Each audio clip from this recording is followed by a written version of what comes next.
What is going on, guys? Hope you guys are having a good day or night.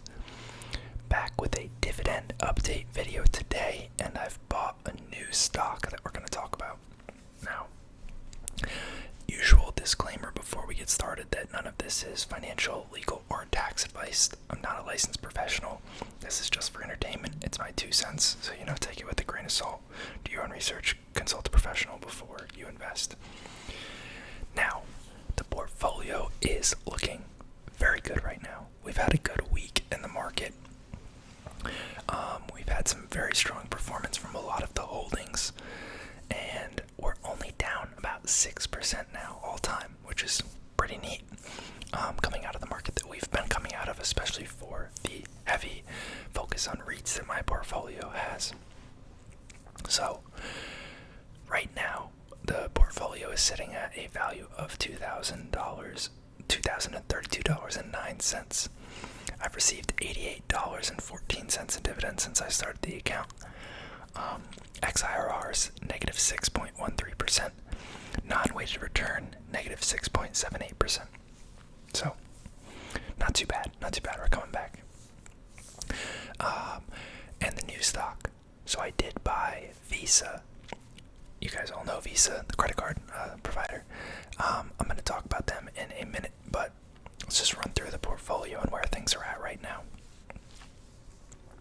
Blackstone, the strongest performer in the account, up 24.5%.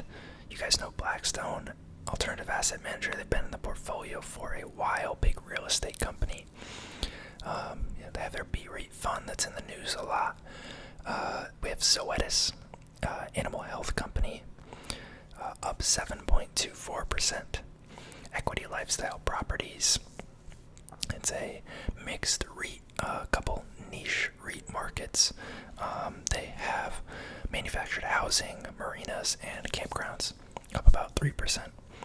American Tower, finally positive on that, up 1.49%. They are a cell tower and data center REIT. And then Visa. Visa, the credit card provider. I will go into them and talk about them after I run through this, so let's just skip them for now. If you'll notice, there's only $20 of them because I'm just starting to allocate new contributions to them. I'm not going to sell off anything else to fund that. I will say that their dividend rate is lower, but it's growing. Postal Realty. I actually just got my dividend from them. It was actually like over $3, which for a holding of that size is pretty neat. But that's at negative 5%. They're a REIT that focuses on solely selling or leasing properties to the U.S. Postal Service. We have Torrento Realty, down 5.72%. This is a REIT, basically a smaller version of Prologis, that focuses on industrial real estate, fulfillment centers, warehouses, etc. Cigna Group, insurance company. This one actually took a big dive yesterday. Blanking now. They announced that they were proposing a merger between them and Humana, another healthcare provider. The idea is to kind of become a more competitive player in the insurance space to a CVS Aetna or a United Health Group, which are much bigger companies. Typically, anytime a acquisition/merger is announced, the acquirer is viewed negatively and their stock will drop, whereas the company that's being acquired will typically increase. I believe that deal was Cigna proposing that Humana integrates into Cigna, which would explain some degree why this dropped, but I think there's also a large degree of concern around the regulatory scrutiny and antitrust laws that will emerge. So we'll see what happens with that, but that dropped like 8% on that news, so I think we'd actually be up right now if that hadn't happened. And then Getty Realty, down 9.2%. This is a REIT that focuses primarily on gas stations and associated automotive properties like AutoZone, car washes, oil change, those type of things.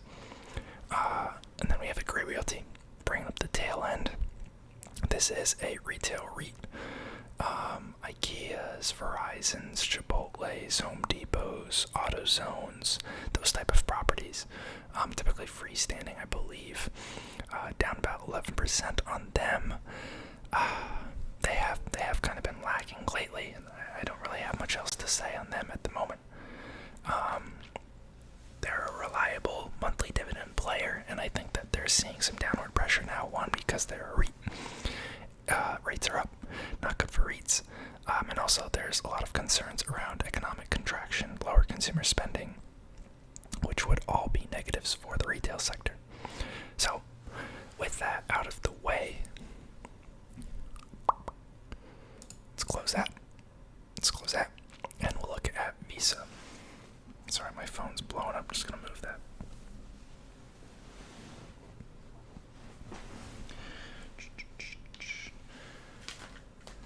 Now, Visa has been performing very well this year. I actually used to own them, not in this account, but just outside of this account, a while back. And then I kind of just consolidated my portfolio and sold off some of my holdings.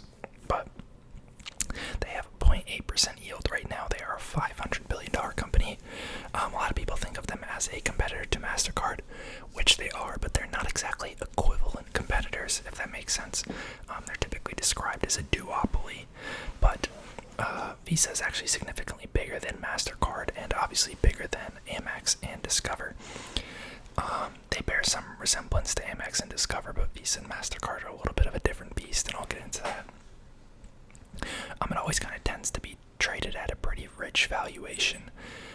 We are, dollar cost averaging in, so even though we're at a pretty high price point, I think long term, pretty good spot to be in, and if it drops, then we'll buy more. But so Visa makes their money on transaction fees. So typically what happens when you swipe a credit card is there is a fee that is taken out of the overall gross dollar amount. So if you buy something at a store, and let's say the store is charged 2%, off the transaction fee as the processing fee for the payment, that gets broken up and split between a couple different parties. So the first party and the biggest party takes about 1.6% of that 2%, and that can vary a little bit, but they take 1.6% of that. That goes to the issuing bank, and the issuing bank is the bank that Visa or MasterCard partners with, and they are assuming the lending liability for the customer. So if they run up a bill, it doesn't get paid, they are the ones who are left on the hook, which is why they get the lion's share of the fee. If you guys are more curious about this, actually the Acquired podcast that I follow just put out a very long video on the history of them, and they do talk about some of this stuff, so if you're interested in Visa, I would advise you to listen to it. But to continue, so that leaves about 0.4% to 0.4%. Now, that is typically split between the credit card processor, Visa, MasterCard, etc., and the merchant bank. So the bank of the company who's acquiring the transaction. So in this case, it'd be whatever bank like CVS or Walmart uses. Now, companies like those, a lot of them have scale and can negotiate down credit card transaction fees, but it is still an expense they have to pay. And this is all kind of variable. There's no set percentages for any one thing. It kind of depends on transaction volume. Are you a large or small business? What kind of products are you dealing with, etc. Even the method in which the transaction occurs, are they typing in the digits for like an e-commerce purchase? Are they using a chip? Are they swiping it and submitting it as a credit versus debit card expense? Those can all affect the fee structure. And so that leaves 0.2% that go to Visa. Now you may be thinking, 0.2% of the transaction, that's literally nothing. Seems like a very small sliver. But the thing is, the margin on this is just insanely high. We're talking like upper 90s on a lot of these margins for these transactions, because they are essentially just the network. they're processing the transaction, and there's a little bit of data that's conveyed with that, but they're not taking on any of the lending liability. They're not doing the actual customer management. Visa doesn't even really know who you are. They're just passing the information along from one bank to another to make the transaction. So it is a very high margin business, and that is one of the reasons that I think Visa is such an insane business model. If we look at their margins right here, let's see. So net margins of 53%. Net margins.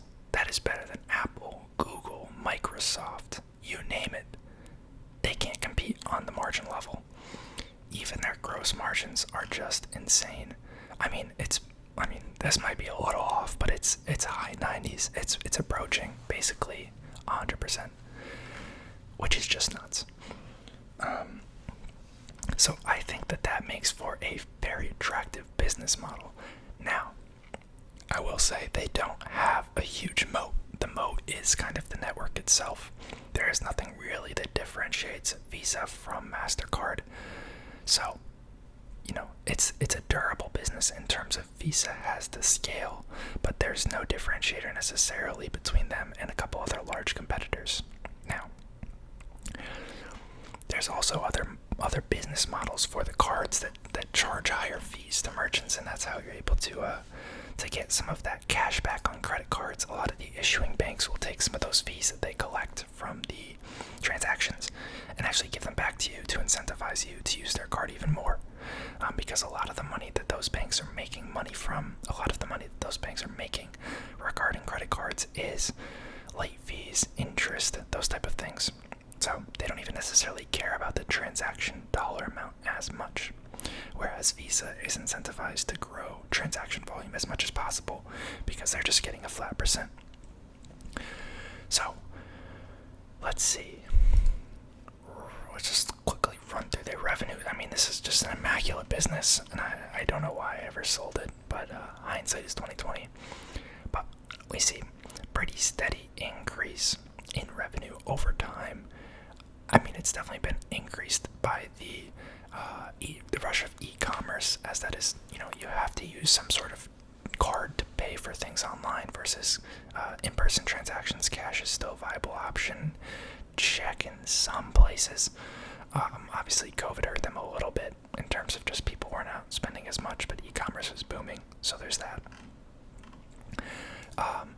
Net income following a pretty similar trend. Little less stable, but very nice. And let's see if they're buying back some shares. They are indeed buying back shares, about 2-3% per quarter. That's nice. So, potential headwinds. I think I used to think that they were kind of at their peak. Like how much more could they grow? But I think what I really missed was the international expansion. There are still many parts of the world that don't use credit cards, and that's an opportunity. I mean, some places like China, for instance, like they've taken their own companies and grown them there regarding credit card transactions, and obviously Visa and MasterCard have a play there, but it's not as big as in a lot of other countries. But it is very much a global expansion story, I feel like, and it's a durable business. I mean, the biggest concern is decreased spending, because that will reduce the transaction volume, which in turn reduces their fees because it's all variable. But $90 billion in assets, about $51 billion in liabilities. Those margins are just insane. If we want to take a look at their most recent earnings results, they announced them on October 24th of 2023. We can see net revenues up double digits, 10.6%. Expenses grew as well, but it is what it is. Earnings per share grew 21.8%, so that's going to be a combination of their healthy margins, their stock buybacks, etc. Net revenues up 11% for the quarter to $8.6 billion. Net income of 4.7 billion. Just look at that margin. That's a 19% change. Payment volume grew 9%. I believe it is down for the year still, but quarter over quarter, year over year for the quarter, it is up. And you can see, kind of similar transactions internationally. So right here we see payment volume growth. You can see a little bit of a decline. I think that's just, the economy tightening a little bit. Rates have gone up. Things are more expensive. People are buying less of them. But, compared to the past couple of years, doing pretty good.